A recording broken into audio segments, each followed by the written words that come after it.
Hi guys, it's Rachel and welcome back to my channel. So today is a highly requested video. This is my ultimate, fully comprehensive guide on how I style myself and all the small tricks and tips that I do to make my outfits look a million times better and a lot more, I guess, photo ready and just more put together in general. So before I get to it, I just want to say that I don't want this to feel preachy or that you have to do this stuff to look good or anything like that. This was just really highly requested on all the small things that I do to make my outfit look completely styled. So I hope you guys can take this with a grain of salt and not feel like you absolutely have to do these things and do all this stuff every day. Half the time I'm in leggings and sweatpants, let's just get real. So without further ado, we're just gonna get right into it. The best way I thought to show you guys how I style my outfits is showing you one outfit before, just completely putting it on and not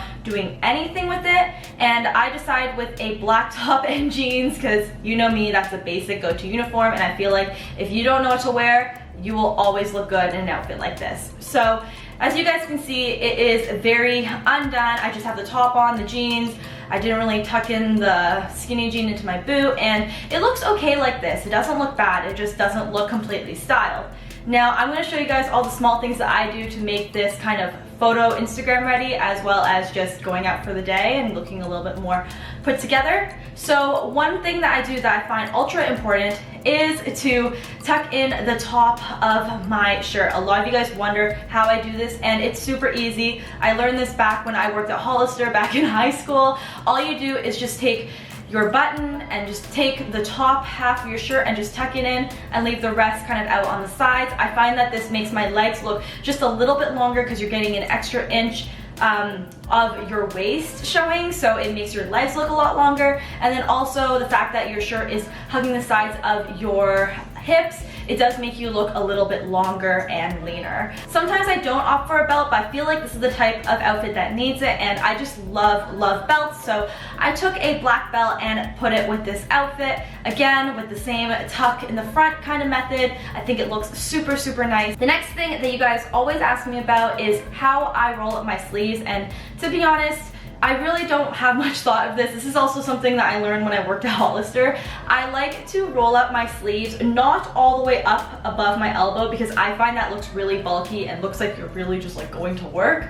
Instead, what I like to do to make it look more casual, undone, and actually a lot more comfortable is just have it right below and my elbow, about 2 inches. I just like to scrunch it up just a little bit, and that's the length that I find the most flattering on my arm. Then I thought it'd be also fun to show you guys this tip as well, and it is how to keep the scrunch up on a blazer. So as you guys can see, this is just a plaid blazer that's a little bit big on me and doesn't look super put together, but the scrunch I find looks so good. I love Ami Song, and she does this as well, and that's where actually I learned the tip from. So what you do is you just take 2 hair elastics, one for each arm, you put it on to the desired blazer, and then you scrunch it up, and it stays that way for good until you want to take it out. I just think that this looks super casual, and it stays up, stays put, and you're not fussing around with it the entire day. Another thing that is asked all the time is how I cuff my pants.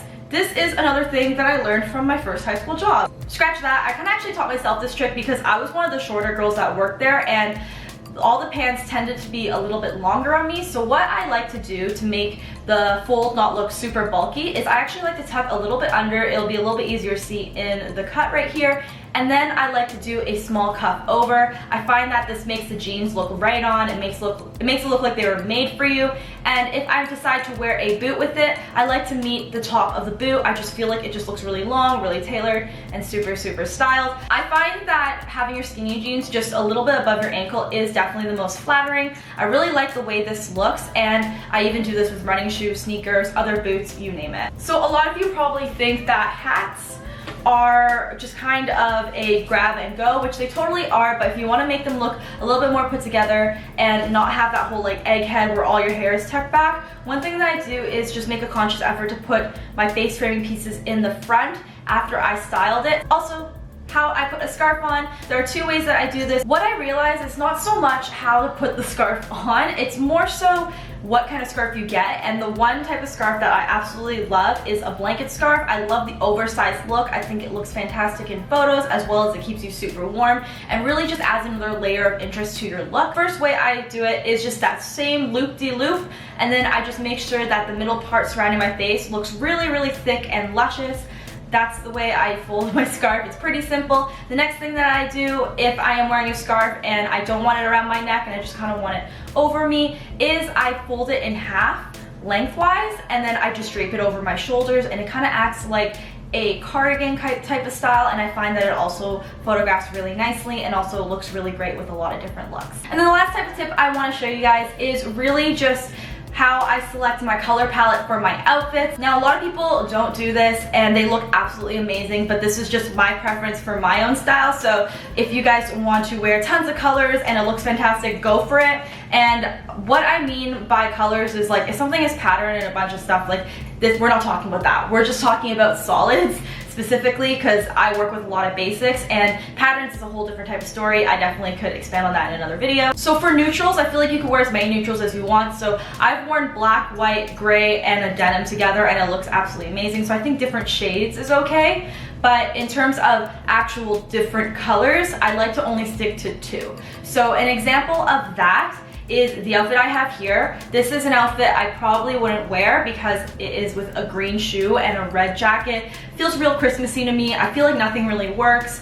I like the simpleness on the top, and I like the red, and I want to keep it. And the way I would actually just make it look a little bit more streamlined is just to pair it with a matching red shoe.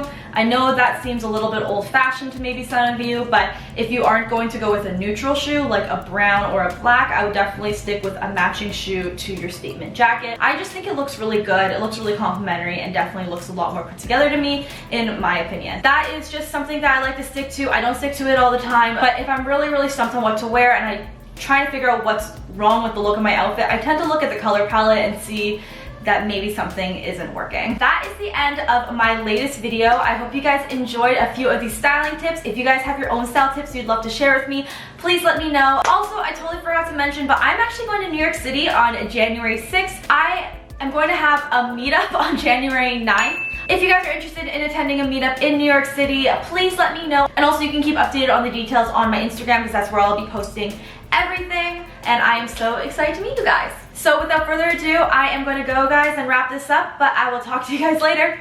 Bye, guys.